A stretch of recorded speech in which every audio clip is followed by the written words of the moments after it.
साल था 1922। सिंधु नदी शांत बह रही थी। धूप में नहाई जमीन पर एक नया इतिहास रचा जाने वाला था। इंडियन आर्कियोलॉजिकल सर्वे के एक जवान ऑफिसर राखल दास बनर्जी बहुत एक्साइटमेंट में थे।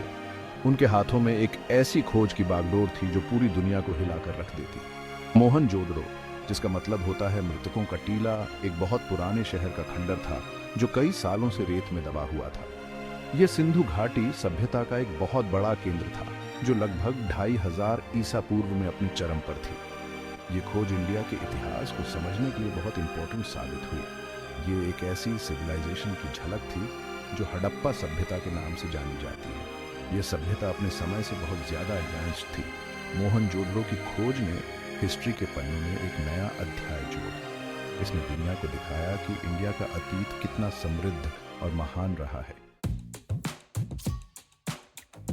जैसे जैसे खुदाई आगे बढ़ी, मोहनजोदड़ो का वैभव सामने आने लगा।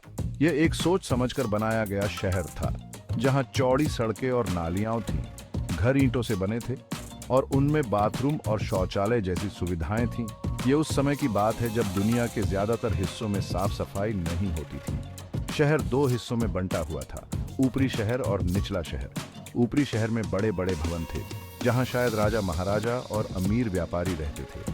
निचला शहर आम लोगों का निवास स्थान था। यहाँ छोटे छोटे घर, दुकानें और काम करने की जगहें थीं। मोहनजोदड़ो के लोग खेती और जानवर पालते थे।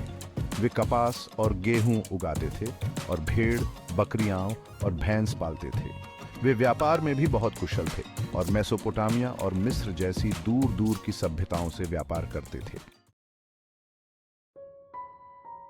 विशेषज्ञों का मानना है कि मोहनजोदड़ो एक बहुत ही उन्नत सभ्यता का केंद्र था।